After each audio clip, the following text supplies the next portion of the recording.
Calvary Cast listeners, we are back. Gone for nigh on a month. But when you're celebrity podcast pastors like we are, you know, things happen. We get asked to speak at a lot of places. Get called to a lot of conferences. Yeah, it's just, man, book deals and other podcasts so have us on. Yep. And it's just a busy, so trying to get to our own podcast it's a challenge. Yep, it's a challenge. If you are new to the podcast and you don't know that we're actually not celebrity podcast pastors, welcome. I'm Graham and he's Jess. If you hadn't detected it by now, you probably will, though, at this point. Especially with today's topic. You'll be like, these guys even have a podcast? Wow. Who's listening to this? Yes. Well, we are back. I have something. We actually hired Graham because he was good looking, and we needed somebody good looking on the platform, so. I never got to play that in a prior podcast, and I wanted to. Context is everything. That was a good clip. You're going to keep that, aren't you? You'll probably put that on every podcast. I probably will. Maybe we'll begin each podcast and end each podcast with that. That was like 2 months ago or something now. You know what maybe we need in our intro, like little clips here and there. You know what I'm like? I have another one, which I'm going to pull on you sometime, which I heard, which taken out of context is really funny. That I said or you said? You said. Okay. You said. It was really funny. My wife actually identified it. So I'll find it and I'll play it sometime and be like, what were you doing? yeah, I don't know. I'm afraid. No, it's good. It's really good. So that's it. I was going to banter about the dreary weather, but the sun is shining. It just came out. And so it has been really not good weather. But if you look, it's pretty much everywhere like that. And this has been an unusual winter, spring now. Yeah, especially for here. That is all the banter I have. Do you have anything else to banter about? I don't think so. Okay. All right. Well, let's get to our book of the month. Book of the month. When Sinners Say I Do. And it is the end of the month, and we're talking about the book of the month for March. So you can only get this book for the remaining. What is today? You have like 8 days left. Yeah, but we only have one more copy that was out on the table. Yes. So this was a bestseller. Bestseller. A CBC bestseller. Granted, we also bought fewer copies of it because we learned that because our books aren't selling, but they do a few here and there. But they aren't just available for that month. No. It's still out there, right? And I will buy more if we need more. But why did we pick a little book called "When Sinners Say I Do"? Yeah, this book I've used with couples and premarital counseling and other types of marital counseling, as have you, because it's so helpful. It is helpful. By Dave Harvey, When Sinners Say I Do, subtitle, Discovering the Power of the Gospel for Marriage. And the reason this is so good is because it talks about the fact that when two people get married, they are both sinners, and they're bringing their sin into this marriage, which is why they will have problems. Yeah. And this is how Dave Harvey's helping people understand that in marriage you have to apply the gospel.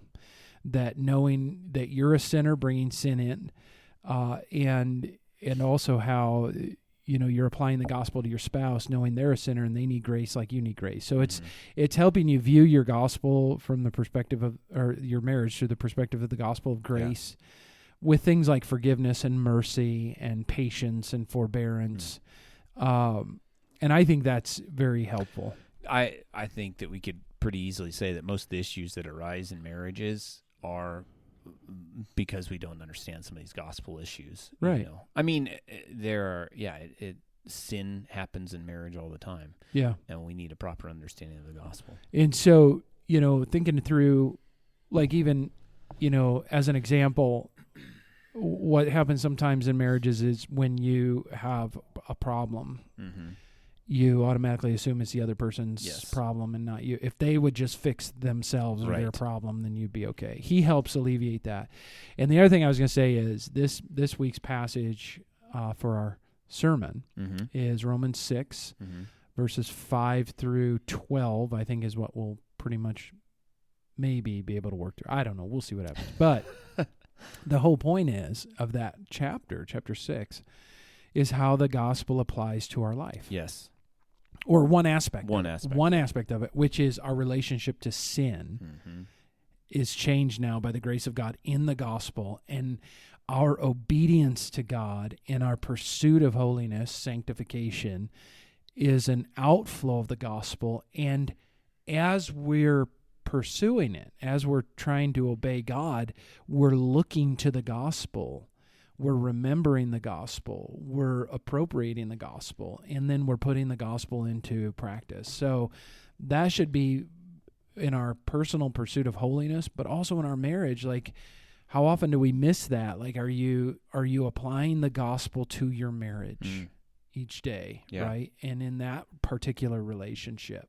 And it's amazing, even if you have kind of a, for lack of a better term, a messy marriage, like there's a lot of issues or whatever that are going on, even just if one of you is applying gospel principles, it will make a difference. Right? Yes. It really will. And by God's grace, when both of you are applying these gospel principles, boy, that's where like real change and That's growth right. and reflecting Christ's love for his church, all of those things happen. That's in a right. whole nother way. So Yeah, so I think this is a different book than a regular marriage, Right. book on how to or Right. whatever.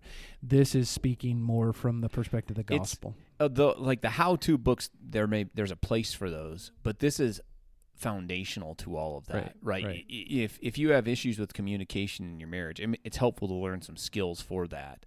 But if you don't have a biblical foundation of the gospel, understanding forgiveness and grace and mercy and seeing the best in the other person, all those kinds of things, your communication skills are, Yeah. not going to be. I mean, they could be better, but Yep. yeah, That's you need the right. gospel. Yeah, and I think sometimes with in life in general as Christians, we're really good at applying the gospel to other relationships outside of our home. Mm-hmm. So like if you're out in the workplace, you try to apply the gospel in your, evangelizing your people you work with, caring for them, Yeah. whatever. Or, in the church, applying the gospel to other people or helping or whatever. And then in the home, it's different. Yeah. And like these people you live with in the home, your wife, your children, they don't need the grace of God or something. Yeah. It's like we show sometimes there Yeah. can be no grace in the home, no gospel in the home. Yeah. And this book will help set the marriage on the right trajectory.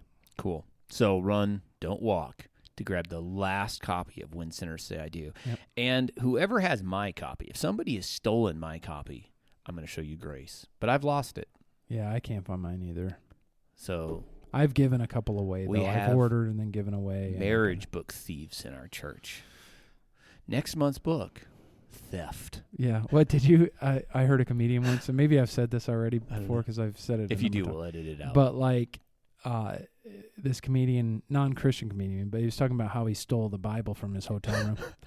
And he said, I was reading it and I got to the place where it said, thou shalt not steal. And he said, they should really put that in the beginning so that, you don't steal the Bible, right? Put it right on the first page. Thou shalt not steal. Okay. Anyway, I thought that was funny. Always stuck with me. That has always stuck with you. All right, topic of the day.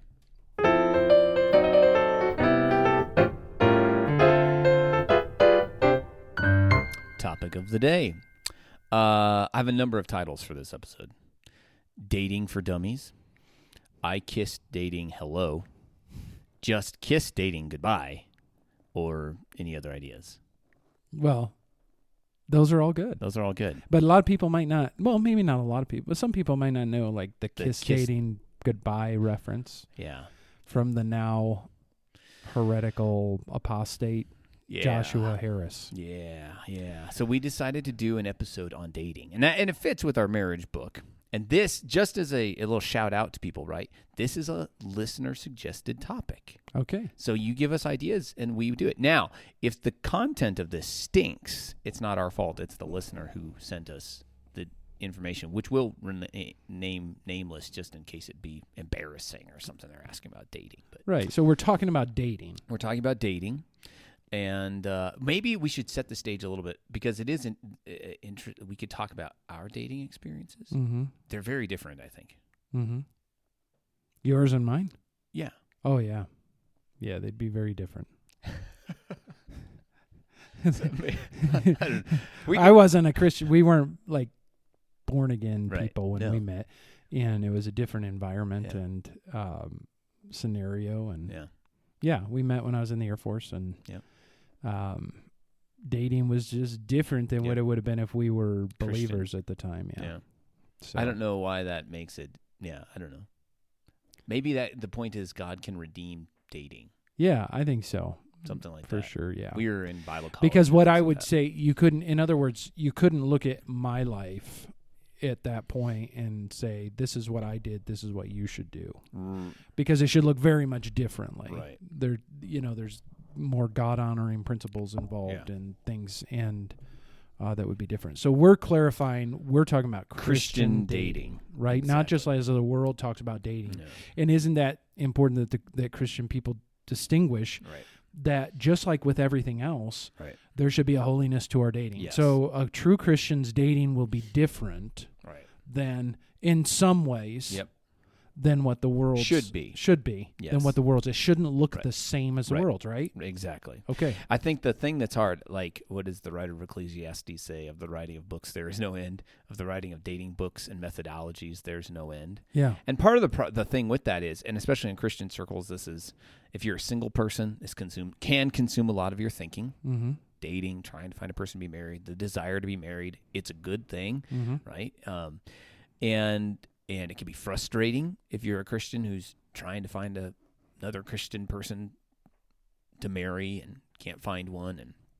And then there's a lot of questions of how we go about it and things like that. And the Bible doesn't give us a manual per se. Right.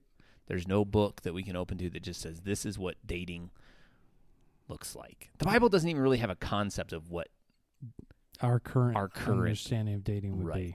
So we have to approach this principally. Principally? Is that the word? No, I think it'd be from principle. Yeah. From principles, right. So maybe we should first just say, what is Christian dating? Or what is that? Can we define that? If we can't define that, we should probably shut this thing down. Right. Well, I think we can define it like a Christian who dates a male with a Christian female. Okay. Who are spending time together and talking together and doing things together because there's some kind of either investigation into, is this person right for me, or they know and they're, you know what I'm saying? So there's like a connection between these two that is. There's an attraction and a pursuit of another person for this purpose of marrying them. That's right. If the Lord were to will that. See, we can define that. That makes sense. This podcast is worth everything. That's right. This is going to be turned into a book next month, by the way. Okay, so what is Christian dating? We basically have. Do you have other things on that, or do we want to kind of talk about some of these principles? Let's talk about the principles, and maybe we'll circle back to other. My principle number 1: don't date. Arranged marriages are where it's at. Amen. So we are also starting a service with this. If you're Calvary Cast Plus subscriber, we will help arrange a marriage for you. No, not really. I don't think arranged marriages are probably the best option. That saying, though, if you're a single person who desires to be married, and you're ready for marriage, as we'll talk about that in a little bit. Right. It's not wrong to make that known to other godly, wise people. I'd like to get married, and if you know of somebody that might be a fit. Yeah. Yeah. On the other end too, this sounds crazy. I know, but I do think not a strictly arranged marriage, but a marriage in which other people. Maybe this is what you're alluding to, but especially family. Parents are helping guide would be the best. Yes. So let's say you're a truly born-again young person wanting to serve the Lord. I think that you listening to your parents and their guidance and wisdom in a spouse is good. If your parents are believers. If they are believers and they are seeking what's best for you. And they have like a good marriage, and so there's some things like that. Yeah, no, I think that's kind of what I was meaning. Yeah. Okay, that's not really it. That principle is just for fun. Yeah. I don't know. I like arranged marriages, but okay, we can go on to the next. Principle number 2, and this I think is really a big one. Are you ready for marriage? Right. Age is not necessarily the determiner here. We've talked about this. You know, David and Callista, I said their name. I can bleep that out if I need to, in case I don't want to be incriminated. I think they're just fine. What were they, 19 and 20? 18 and 19 when they got married? 19, yeah. And we both thought, man, that's really young. Yes. And but came to the conclusion it was the right thing to do. Yeah. That it was permissible and that, you know, the Lord could be in it. Yes. And I think that that's being shown to be true. Right. Because there may be situations where we would say, this is a bad idea. Yes. And this is for the wrong reasons. Right. See, sometimes with Christian young people, we should bring this up. They want to get married young because they know it's wrong to have sex outside of marriage, and they want to have sex. And they are attracted to the person, and they do have feelings of infatuation for the person. All those things are there. So they're like, let's just get married so we can We're burning with passion, that's as Paul right. says. So. I mean, and that's a wrong... That's not a good primary motive to be married.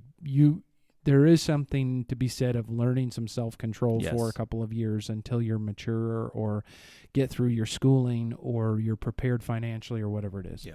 Because when you do get married young, especially in our society, and you have not completed your schooling or your training for work and all those kinds of things, it can create more challenges in kind of that, you know, the economic, you know, area in that. That doesn't mean it shouldn't happen. No. I'm just saying, like, those are things to consider. And if just the drive is for the physical intimacy. Yeah, there's a lot of other issues that are going on. Right. But yeah, no, because I mean, a person could be 30 years old and not be ready to be married. Yeah, maturity wise. That's right. Because I think that's what it is. So I think there's some determiners. Determining when a person is ready to be married, I think, one, you seek out godly counsel who will help tell you, in a sense, if you're ready, or help show you if you're ready to be married. And then a book that I'm going to recommend, I haven't read it all, but I've read a good portion of it. It's called Marry Wisely, Marry Well by Ernie Baker. And it's a book about preparing for relationships. And it has some really helpful stuff in it. So I'll put a link to that in the show notes. But he says this. He says, I believe, and this is about when you're ready for marriage. He says, I believe the Bible would answer that when you have shown you are ready to assume the role of a biblical man or woman, you are then reaching the level of maturity necessary to be married. And then he goes on to, and the important caveat with that is you have to define what a biblical man and a biblical woman is. And here's the go get this book, because he helps kind of lay some of those principles out. So I think there's a level of spiritual maturity that is really required for a person to be married. Yeah, I agree. That's right. And so when you're seeking out this godly counsel, you have to be willing to listen to the counsel. Yes. And somebody will probably say, no, you're not ready to be married. And some people in that age group, and I know I would have been one of them, are not really willing to listen to God. It's a sure mark of maturity to be a person between 18 and, let's say, 20, whatever, willing to listen to godly counsel. And to seek it out. Because it seems to be more the case that people in those, when we're going through those ages, there's an immaturity that's expressed in, I know what's best for everything, for me, for everyone else, and so I'm going to do what I want. Yeah. And so I think with this too, though, I would say and I'm going to make not a law, but I think generally speaking, dating before you're out of high school is foolish. Would you agree with that?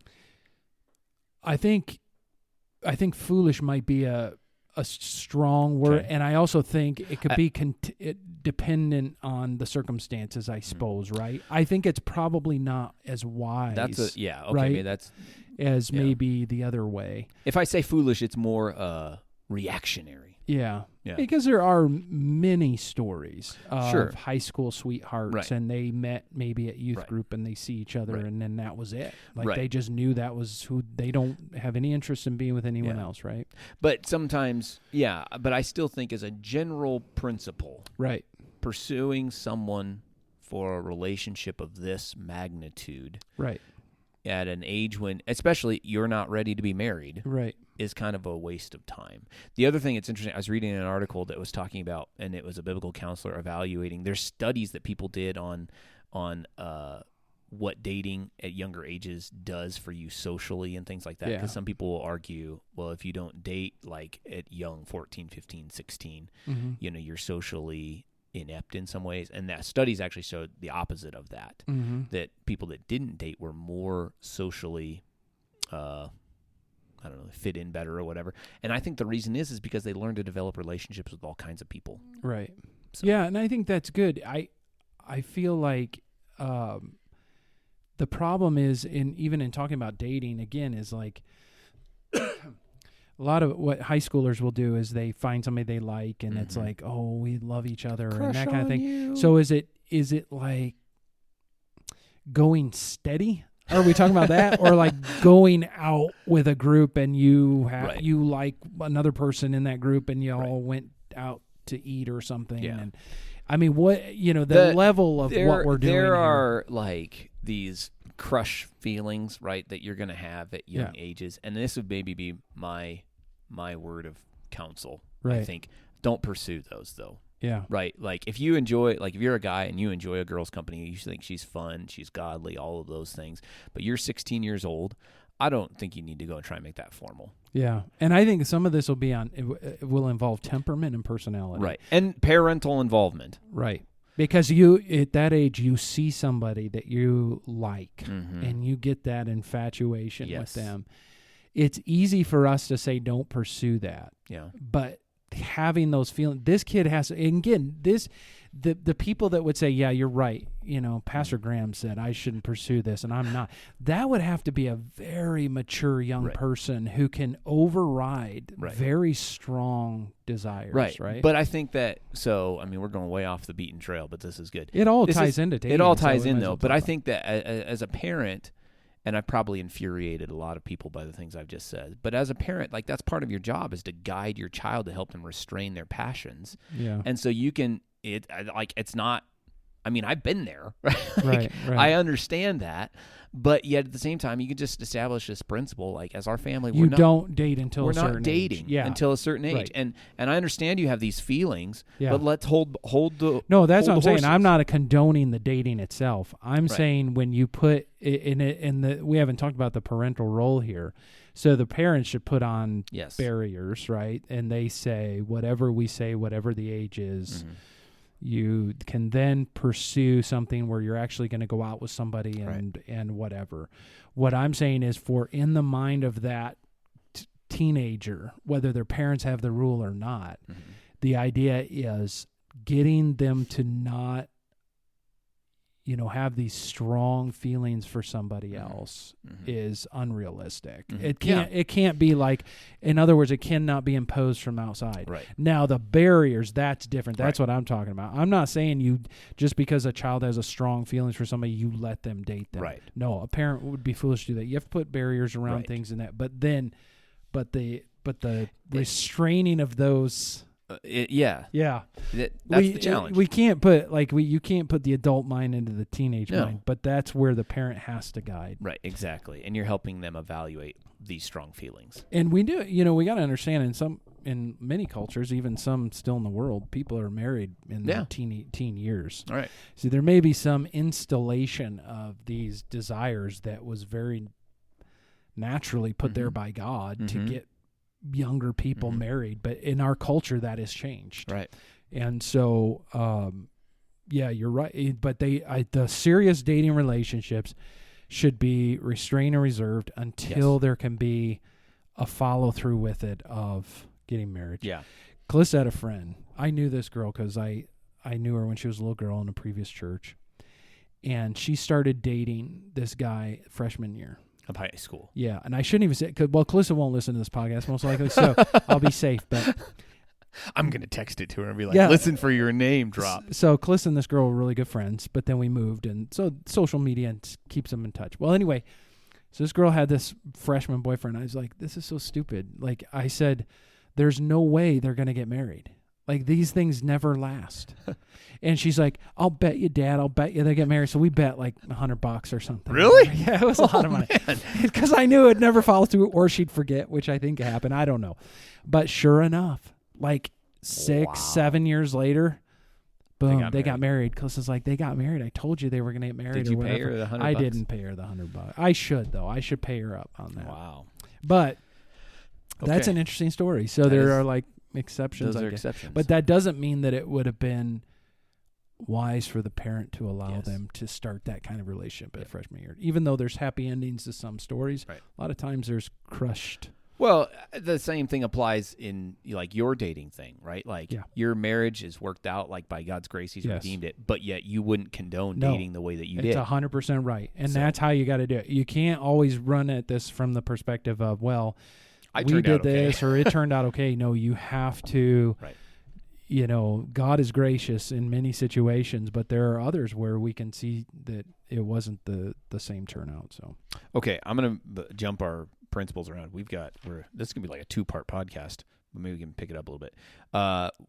Connected to the age thing is the reason that I'm saying that we slow the roll on dating till we're ready to marry is because dating is about marriage, pursuing I think marriage. so, yeah. Right? It is. Yep. Not just the enjoyment of being with this person for a while and then the next the person warm fuzzies that I get because this person likes me. And that would be the world's view. Right. Because the world's all about how I feel in this relationship right now. Right. And it's for me now, but I'm not thinking about marriage. Right. You know, maybe one day with someone else or whatever. Right. Now, with this is where we have to talk, I think, a little bit about I Kiss Dating Goodbye. Okay. Right? Because so I grew up in the I Kiss Dating Goodbye era. If people don't know what I Kiss Dating Goodbye is, it's a book by Josh Harris, who was 19 at the time when he wrote this, and it was really putting forward a courtship principle in marriage and some really helpful stuff, right? I know now the book is totally lambasted, and there's all these horror stories of why I Kiss Dating Goodbye.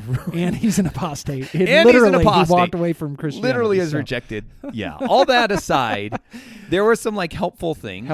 And one of I think the most important things was though that we're not adopting the world's view of dating in terms of we're just dating for the sake of dating or to sleep around, but there's an end goal, and it's marriage. Right. Now, at the same time, and this would be my wife's testament to this, her first date, she's 18 and a freshman in college, and the guy's like, I'm in this for marriage. You know? And that kind of mindset is like, hold on. Like, maybe you don't start date one that way. Right. But there should be, if you're ready to start dating, you're also ready to get married. Right. To a degree. Yeah. And so how do you, because like, because one thing, it forces these kids into a lifelong commitment. Yes.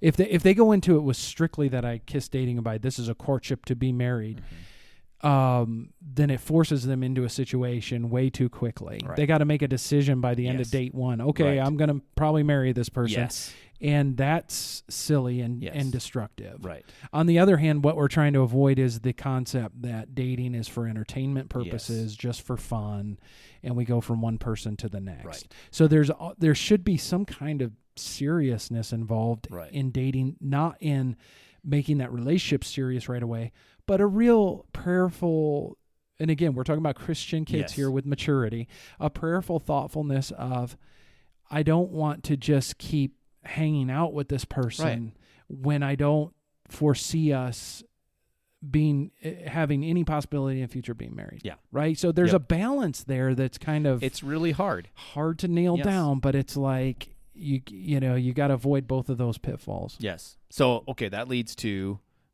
principle number 3, and maybe we've kind of already touched on this, but I'd say dating is largely an issue of wisdom, right? You really do need biblical wisdom in terms of how this is all going to play out, and you need to. And what does God promise? He says, "Ask for wisdom, and He gives it." Mm-hmm. Right. So I think that Christian young people and parents and stuff, like, we're asking God for wisdom, and the wisdom applies in one, how you prepare yourself, and then wisdom applies in determining who you're going to date. Right? Like the book of Proverbs personifies wisdom as a woman sometimes, right? And it says wisdom will keep you from certain kinds of people, right? It will keep you from the men who say, let's lie in wait for others to shed their blood, and it'll keep you from the wily seductress as well. So wisdom principles in all of this, and cultivate godly wisdom in your own life. Right. Does that make sense? Yeah, absolutely.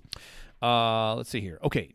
Principle, I don't know what number this is. Dating relationships should be governed by the same principles that any other Christian relationship should be governed by. 1 Corinthians 10:24 says, let no one seek his own good, but the good of another. So if you think about, oftentimes dating relationships can become very like me focused, right? This person makes me feel this way, or I'm trying to like just sleep with them, or physical gratification, neediness, and I need to feel loved and validated by having a relationship.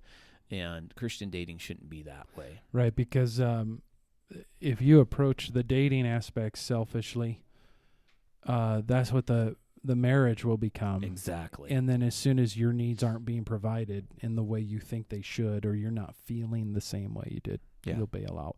Yeah, because really what for Christians marriage should do in part is it's the school of selflessness, right? Because you're learning to serve the other and love the other and care for the other. And it's not all about you. And that will also make this way different than what the world does. Nothing sanctifies you more than marriage. Right. And then after that, children. Yeah.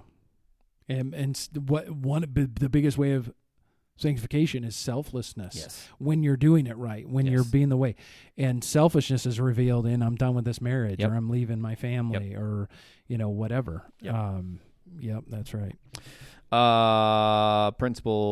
Next principle, pursue friendship before you pursue romantic interest. So in this, that book I recommended, Marry Wisely, Marry Well, has a whole chapter on attraction, which is really helpful because there is this element of attraction that's involved, right? You're attracted to another person for one reason or another. But I'm saying oftentimes, like on the man, you're attracted to a girl because she's cute, she has a nice personality, and she doesn't, she takes an interest in you. And so sometimes our first thought is, well, I'm going to ask her out on a date, and we're going to make this like an exclusive relationship. And I'm saying slow the roll a little bit. Pursue just friendship with her first. Well, isn't that the dating too? Kind of. Right, but because I'm saying before you don't dive in. Right. But like wade in a little bit slowly before you get in deep end. But because like I'm thinking you see somebody, okay, and this could be a girl in a group of other girls, let's say, and I'm speaking from a guy, or if you're a girl, it could be a guy. Yes. But there's something about this one person that kind of stands out. You're like, yeah, I like, and it may not just be this physical, like, wow, they're really, but it's more, there's something there that you're like, I'm attracted to this person, want to spend time with this person. So what you're saying is, when you have those initial feelings, don't just dive head first into a relationship. Pursue a friendship, perhaps through the actual couple of dates experience, right? If you're old enough to do that, or like a group thing. I'm saying a group thing. Yeah, like because group things. Here's what I guess I'm also thinking, and I come from the Bible college background, and you're talking about younger people here now. You're not talking about a 28-year-old, right? Or and whatever. And that is that like age and place in life is all going to factor. But I'm thinking primarily younger people, 18 to 25, right? And sometimes what happens is a young guy sees a young girl and immediately thinks, if I don't move right now, I've lost her. Well, especially at a Bible college because it's like there's like 4 other guys feeling the same way you're feeling towards this one girl. That is exactly it. And so the thing is, I got to jump in right now. Otherwise, there's not going to be anyone left for me. And And I'm just saying, slow the roll. See, I didn't have that experience, so maybe that's good counsel for people in that situation. And what can happen is you can potentially ruin something. Yeah. You can make a real true friendship awkward, because if you just pursue the friendship, maybe it'll come out like naturally, like, oh, I'm not okay. Here's really one thing I'm thinking, one scenario. But this is going too long, and I got somebody picking me up in 12 minutes. We got to. But no, so if let's say this, you're in that group, and you see a girl and you're kind of attracted to her, and you can tell she's kind of a godly girl, and it's like, wow, this is nice. And you're like, oh, I remember what Pastor Graham said. I got to take this slow. Next thing you know, a week or two goes by, and then somebody else has already asked her out, and then they're already off engaged, and you're like, okay, and then it's dead. So would you say work, like, take your time with your feelings and diving in, but don't like not do anything. Right. Yeah, I think because then they end up single and alone, and they think back 20 years back to that girl, and they're like, I knew that I should have pursued her. If I hadn't listened to that podcast, my life wouldn't be ruined. But Graham told me just to take my time and slow my roll, and nobody else did. So I will plug a little mini book we have at the church called Who Should I Date? Mm-hmm. And it has some helpful questions based on 1 Corinthians 13 that you should be asking. So I think you pursue them, right? You don't just stand back and watch them with binoculars from afar, but you seek to cultivate a friendship like you would with anybody else. That means you take an interest in them, right? Do you have to do it especially like at Bible college? Mm-hmm. And again, I'm pulling on your Bible college experience. At Bible college, do you have to do it in a group, or can you just say, hey, I'm Jess. Good to meet you. I thought, would you like to grab some coffee at the coffee place here at the school and whatever our little gathering place is, and just talk for a few minutes? Yeah, and that could happen. Totally could happen. Okay, so that's permissible. You don't have to say, hey, I got to get 3 of my buddies and see if she can get 3 of her friends, and we'll all go. Because sometimes you're trying to orchestrate like group things together just because you want to. When maybe you should just say, hey, no strings attached on this, but you want to have a conversation. The Bible school experience, especially in my experience, because it's super small. You do that, you're automatically basically married. You're a couple. They walk by seeing, Graham and Jenna sitting at the coffee shop, and they're like, oh, they're married tomorrow. Right. Yeah, exactly.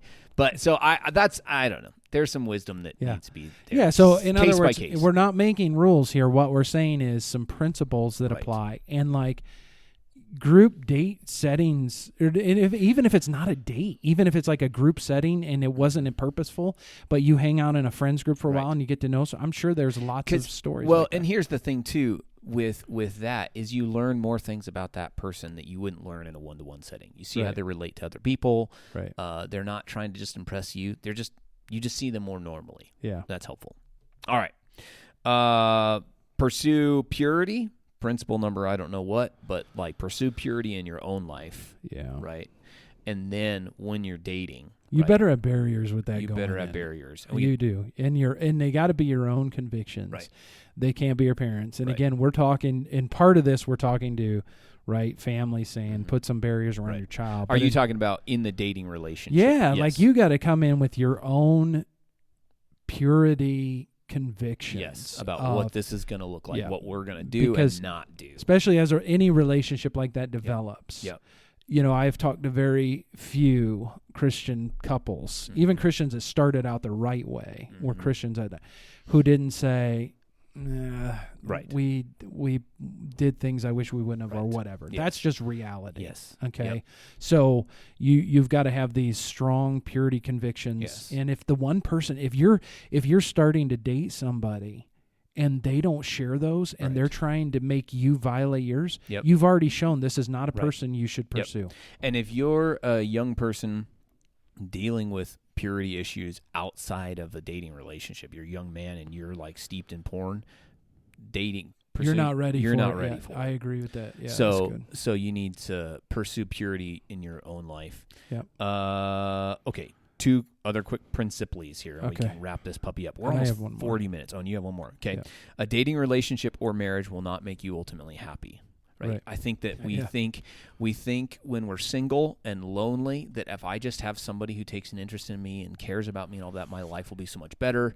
Same thing times we think of that in marriage, and it's just not the reality. Because they complete me. It is cool. Isn't that what movie is that? Jerry Maguire. No, it's in. Yeah, You Complete Me, Jerry Maguire, Tom Cruise, Renee Zellweger, Ice Age, which I don't necessarily condone. Anyway. But anyway, I will quote one thing from Ernie Baker again in Marry Wisely, Marry Well. He says, "Are you looking to marriage to make you happy or complete, to give you identity or purpose? Are you looking for something in relationships with others that only a relationship with Christ can deliver? This is easy to do with romantic relationships, very much so." Yeah. Okay. One more, and then you have one more after that. Use your singleness for the glory of God, right? 1 Corinthians 7, Paul is asking, some people are given the gift of singleness, right? And he's saying, I wish all were as me, because then you are free from the cares of family and all of these things. You have more time to invest in ministry and people that you don't have when you're married and you have a family. And it's true. Like, I don't have as much time in some ways. Now, like, my ministry is better in other ways, but my schedule is much more limited. Yep. So use your singleness for the glory of God. Yeah. You have one more. One more. Trust the sovereignty of God. Because this is the one that should overarch everything. Because you have to trust the sovereignty of God, whether he has someone for you that will be your spouse or not. Yes. And you give yourself entirely to God, and you trust him to bring someone into your life if that's what he chooses to do. And otherwise, if you don't trust the sovereignty of God, you rush ahead of everything. You're not really praying for wisdom. You've already made up your mind about a person while you're praying to God, sort of like that. But and if you aren't willing for God to say in his sovereignty over your life, you're going to be single till the day you die, then you're not fully putting your faith in a sovereign God. And you say, well, I don't have the gift of singleness. God will give you everything you need. You have all the spiritual resources you need. He will be sufficient for you. He'll give you everything you need, even if he chooses not to give you someone. Because I think that's the biggest fear for young people probably that I hear is like, I'm just afraid that I'm not going to find anybody. I don't want to be single, and they panic. There's anxiety. I'm 19. If I don't find someone now, I'm going to die. Right. Old maid. It's anxiety. It's fear. I don't want to be single my whole life. And yet that may be God's will for you, because he does that with some. And you talk to them, they will tell you, if they're godly people, they'll say God is sufficient. He gives us the grace to be single. Most people, though, God graciously gives a spouse, and you need to trust him in that, and don't overlook things that are big red flags, and don't all that kind of stuff. Trust the sovereignty of God. God gives your parents wisdom, if they're Christian parents. God gives your pastors wisdom. The church should be condoning your marriage. You shouldn't be in a situation where the church isn't condoning this. All those things. But all of that just ties back to trusting God with your entire life. Yes. Okay, we've gone 43 minutes. That was a lot more than I thought we would say. But I enjoyed the conversation. Yeah, I did too. That was fun. Hopefully people find that interesting as well. And we have even more things. We could do a two-parter. Things to consider when you're dating. A lot. Yeah. There's a lot of things to be said. But hopefully this gives people some things to think about and some principles maybe to apply when they are dating. We love to hear from our listeners. So if you have feedback on this episode, or you want to send us another suggestion, we would love to hear from you. If you're part of our church, come up and talk to us on a Sunday morning or throughout the week. Give us a text or a phone call. If you're outside the church, send us an email at thecalvarycast@gmail.com. If you're on the Instagrams, follow us at thecalvarycast. At Calvary, we exist for the glory of God, the good of his people, and the Great Commission. So until next time.